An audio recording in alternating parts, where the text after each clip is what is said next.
여러분 안녕하십니까. 누리 PD 김준입니다.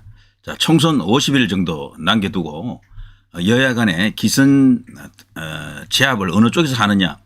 이 싸움은 1차적으로는요. 제1라운드 격인데 국민의힘이 완성으로 지금 나타났습니다. 설 전의 민심 그리고 설 이후에 나온 갤럽과 그리고 KSOI 이 두 여론조사에서 이 답이 나왔네요. 국민의힘의 지금 원사이드한 리더로 지금 나타나고 있고요. 지금 여러 가지 이제 인터넷 커뮤니티라든가 등등을 통해서 제가 알아본 바로는 민주당 지금 초비상입니다. 저들이요 강서구청장 선거 후에 자만했던 게 사실이에요. 그거 믿고 지금 까불었는데 그 이후에 한동훈이 등장하고 급격하게 이 민심이 흔들렸습니다. 요동쳤습니다. 그야말로 수도권이 지금 대파란이 지금 일어나고 있습니다. 뒤집어지고 있다. 이제 이렇게 볼 수가 있겠죠. 지금 여기 보면요. 한동훈 효과 톡톡히 보는 국민의힘, 계파 갈등에 흔들리는 민주. 한동훈이 등장하고 나서 국민의힘이 잡음이 이제 거의 없어졌어요. 목소리를 높이던 빅스피커들, 그러니까 빅마우스죠. 빅마우스. 시끄럽게 굴던 사람들이 지금 목소리를 낮추고 있습니다.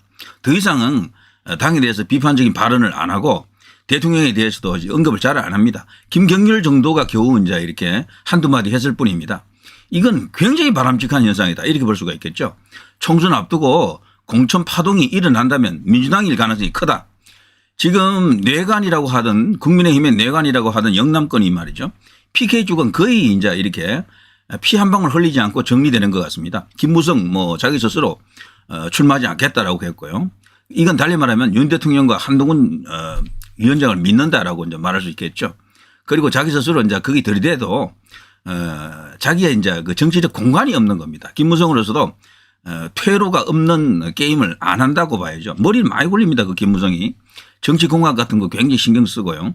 그래서 미리 백기를 들었다라고 생각합니다. 누구에게 백기를 들었다? 결국 한동훈 위원장 그리고 윤석열 대통령의 이 콤비에 의해 가지고 김무성의 정치적 공간이 죽어버렸습니다. 결과적으로.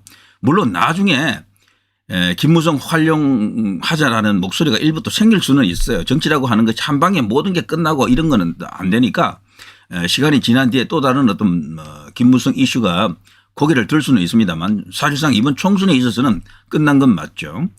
자, 부울경 PK 쪽이 사실은 논란이 좀 일어날 수도 있었는데 여기가 지금 조용히 정리되고 있습니다. 핵 중에 하나였던 장제원도 불출마 선언했고요. 그리고 이제 이 다선 의원들도 전부 지금 다른 지역으로 옮겨가지고 험지라고 하는 곳에서 빅매치를 또 만드는 것도 있고 뭐 김태호 대 김두관 그리고 이제 오선 의원인 서병수 같은 경우는 또 다른 지역으로 옮겨가지고 이렇게 합니다. 그리고 조혜진 같은 경우는 밀양에서 김해로도 이렇게 하고 이런 식인데요. 자, 이렇게 되면은 정말 제대로 멋진 공천을 한번 이렇게 볼 수가 있을 것 같습니다. 4.15 때는 공천 파동이 있었죠. 또 8년 전도 마찬가지로요. 엄청난 공천 파동이 있었습니다. 그때는 진박 논쟁이 터지고 뭐 도장론 그 옥새 파동이 터지고 난리 났었죠. 황교안 때는 4년 전 그때는 또 갑자기 또 김형호가 등장해 가지고 소위 이제 그 김세연이하고 PK 라인이죠. 거기서 손을 잡아 가지고 공천을 휘둘러 버렸죠. 세복의 중심에 일종의 그런 분위기로 이제 갔다. 공천이. 그러면서 지지층이 엄청나게 반발했고요. 그 과정에서 소위 이제 공천 파동이라고 하는 그런 말을 들었죠. 자, 그런데 이번에는 지금 그런 현상이 터지지 않고 있습니다. 오히려 반대 진영 민주당에서 지금 공천 파동이 지금 터지고 있습니다. 시작입니다. 이제 시작에 불과합니다.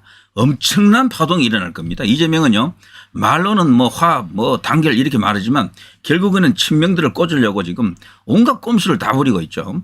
곳곳에서 파열음이 터질 거고요. 아마 당을 깨고 뛰쳐나올 사람들이 추가적으로 많이 또 생길 것 같아요. 자, 이렇게 되면 제3지대 세력 그 판도 균형도 이제 무너질 수가 있습니다.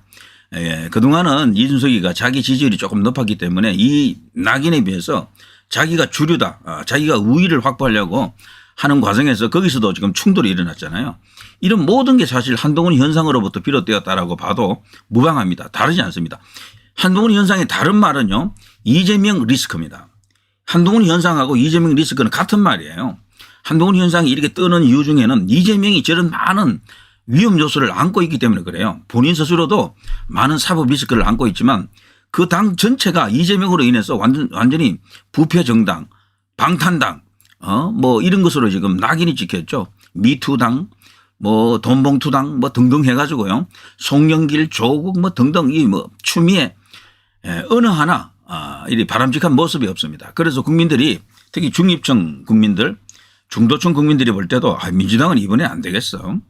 그리고 저들이 그동안 했던 것은요. 정부 여당 발목 잡기 외에는 한 게 없습니다. 그야말로 철저하게 흑색 선전, 네거티브, 선전, 선동, 날조, 왜곡 이런 것으로만 정치를 했고요.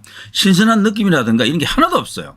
국민을 위해서 뭘 하겠다라든가 뭔가 희망을 주는 그런 메시지 자체가 거의 나온 게 없었다.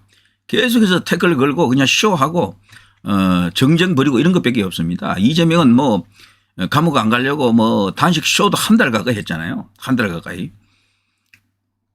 거기다가 급기야는 또 뭐 자작나무 같은데 어쨌거나 저기 부산에서 또 이렇게 칼침을 맞았습니다. 그 피습 당하면서도 뭐 목에 칼이 들어갔는데 그걸로 인해서 또 한 2주 가까이 3주 가까이 또 이렇게 후딱 말아먹었고요. 그러니까 거기는 완전히 사고뭉치당처럼 부정적인 그런 이슈만 잔뜩 모여 있는 거죠. 자, 이렇게 되면요. 너무도 대조적으로 이제 비교되지 않습니까? 여기는 천하에 비견될 바 없는 범죄 혐의자, 한쪽은 조선제일검 이런 구도가 또 만들어졌고요. 때문에 한동훈 현상의 다른 이름은 이재명 리스크다. 이거 같은 말이에요. 결국 이재명이 절하기 때문에 한동훈 현상이 더 이렇게 긍정적인 힘이 커지는 것 같습니다. 한동훈 본인의 장점도 많지만 그런 구도적 효과가 지금 터지는 거죠.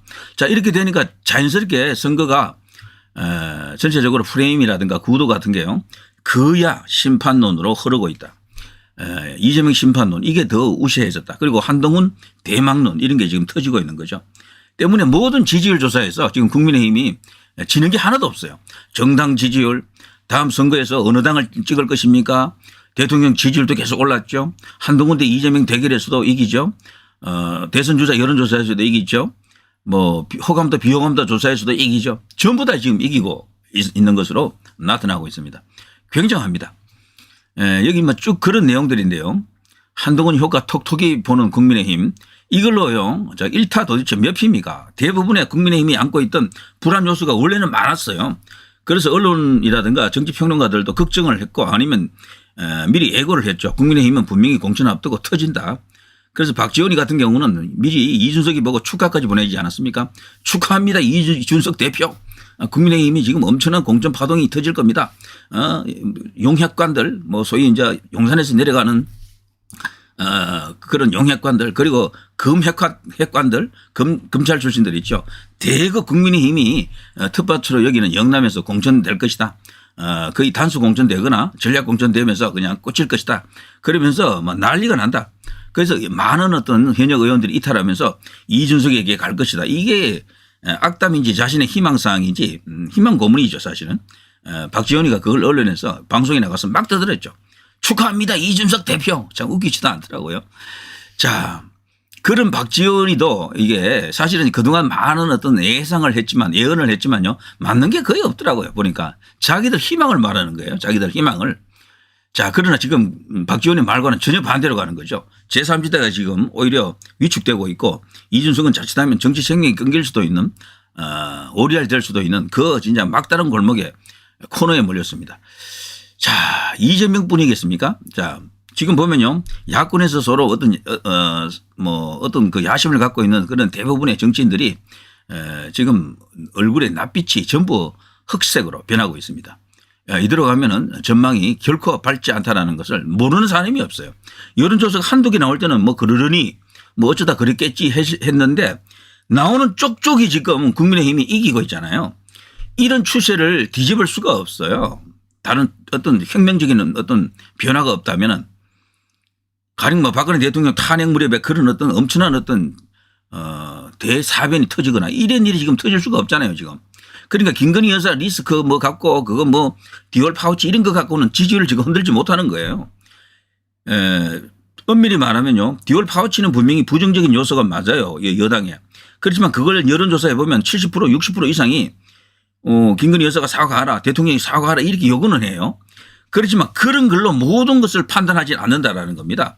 그런 것을 상쇄하고도 남을 수없이 많은 약점 혹은 허점 그리고 나쁜 요소들이 이 민주당이 갖고 있는 겁니다.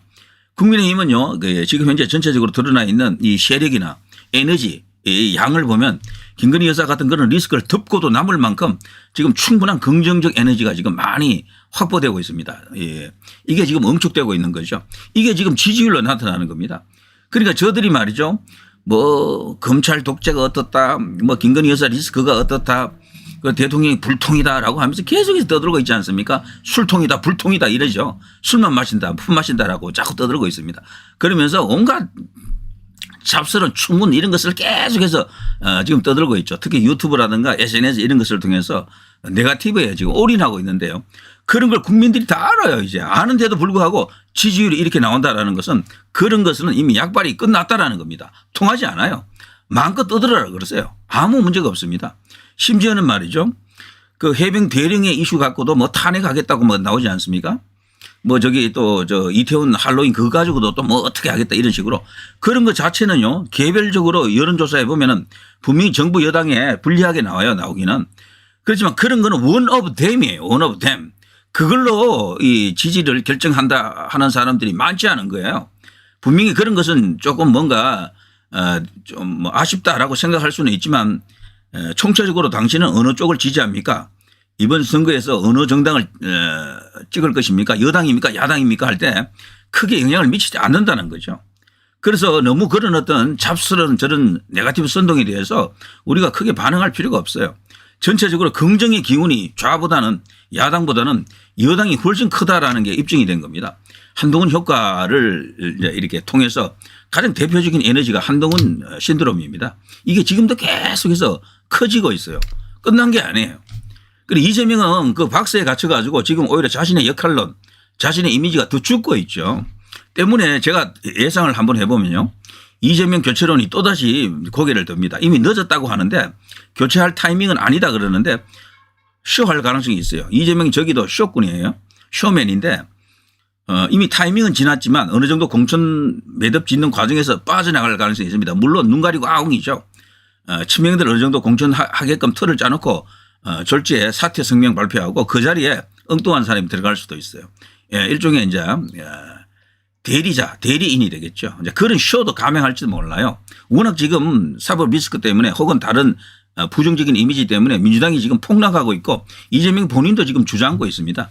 개딸이라고 하는 민주당 전통 지지층이라고 하는 그 박스 안에 딱 갇혀 있고 그 외곽으로 지금 뻗어나가지를 못해요. 이재명은. 자, 기가 막힌 거 아닙니까? 선거에서 가장 중요한 게 이제 포지션인데요. 한동훈 위원장이 지금 서 있는 포지션이 정확히 어디입니까? 우파입니까? 아닙니다. 좌파입니까? 아닙니다. 좀 말하기 애매하긴 한데요. 그렇다고 중도도 아니에요. 그러나 이기는 포지션에 딱 서 있다라고 생각합니다. 저는. 선거에서 가장 중요한 것은 포지션입니다. 그런데 그 포지션은 인간의 눈으로 찾기가 힘들어요. 운도 좀 따라야 됩니다. 어느 날 갑자기 자기가 정치하면서 서 있어 보니까 어떤 자리에 서니까 이게 되는 자리더라. 그런데 어느 날 갑자기 내가 어떤 자리에 섰는데 이게 죽는 자리더라. 그게 포지션이에요.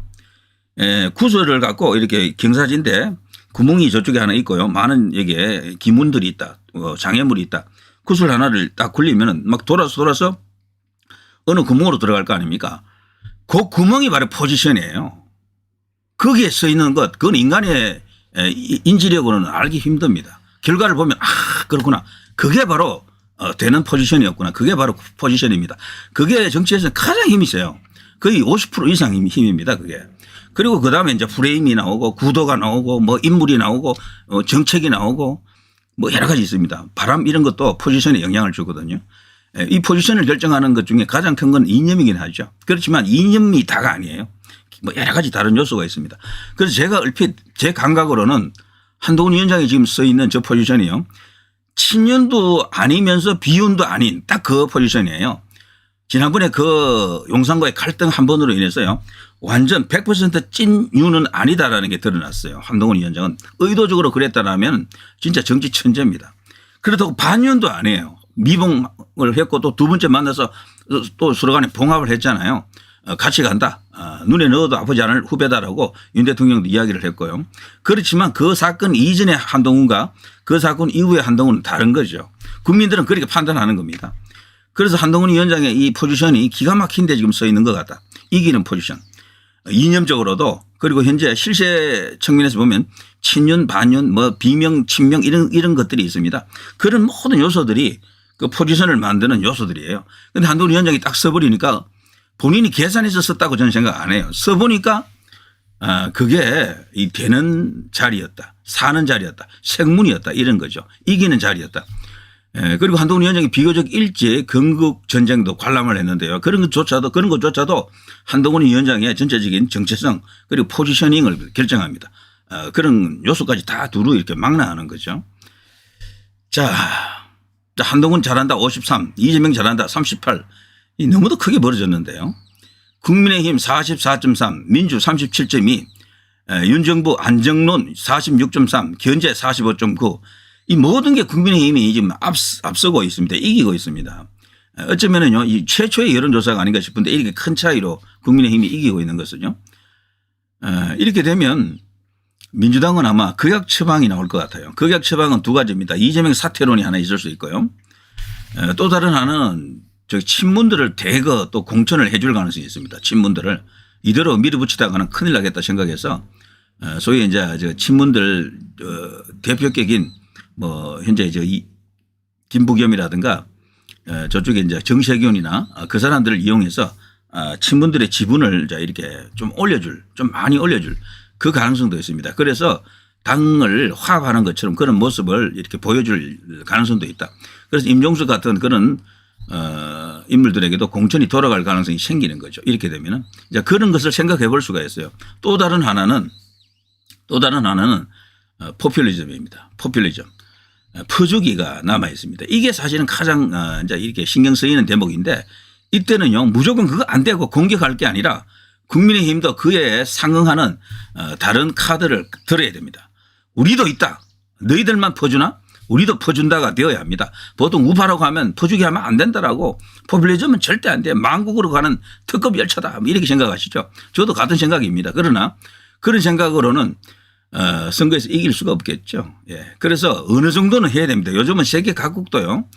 선진국도 다른 나라들도 민주주의가 이제 극도로 이제 발달한 나라들도요. 우파도 다 이 포퓰리즘을 다 합니다. 조금씩은 해야 돼요. 자, 그런 것을 이제 미리 이제 고려하고 대비하고 있어야 된다. 그래도 우파 쪽에서 먼저 내지를 필요는 없어요. 제가 볼 때는. 자, 이런 식으로 쭉 뉴스가 수없이 많이 나옵니다. 이번에 나온 이 뉴스는 그야말로 좌파들에게는 야당에게는 이재명에게는 개딸들에게는 그러면 이건 쇼크입니다. 충격, 쇼크, 멘붕 뭐 이런 상태입니다. 뒤집어졌다 뭐 이런 표현을 할 수가 있겠죠. 자, 이것을 한마디로 말하면 이재명 리스크인데 바로 다른 말로 하면 한동훈의 힘이다. 한동훈 효과다. 이렇게 볼 수도 있고요. 이것이 지금 선순환되면서 거대한 나비 효과가 되어서 여당 전체, 여권 전체의 지지율을 끌어올리고 있고 오히려 저들을 더 위축시키고 있는 것입니다. 거기다가 또 제3지대에서 윤학연하고 어쨌거나 세를 조금 만들면서 민주당을 잠식하더라고요. 거기가 또. 그러니까 그들은 지금 이재명은 지금 난리가 난 거죠. 2중고 3중고를 지금 겪고 있습니다. 이대로 가면 이길 수 있지 않을까요? 그런데 이길 수 있다는 말을 너무 아끼면 그것도 좀 문제 있습니다. 사실 이렇게 지표가 나왔을 때는 이길 수 있겠다라는 말을 해줘야 되죠. 그런데도 계속 신중한 발언만 한다고 좋은 거 아닌 것 같습니다. 제가 볼 때 이 수치가 그대로 이어지기만 한다면은 사실 넉넉한 승리가 지금 기다리고 있는 것 아닙니까? 자, 이 정도 하겠습니다. 누리 PD 김준희였습니다. 여러분 대단히 감사합니다.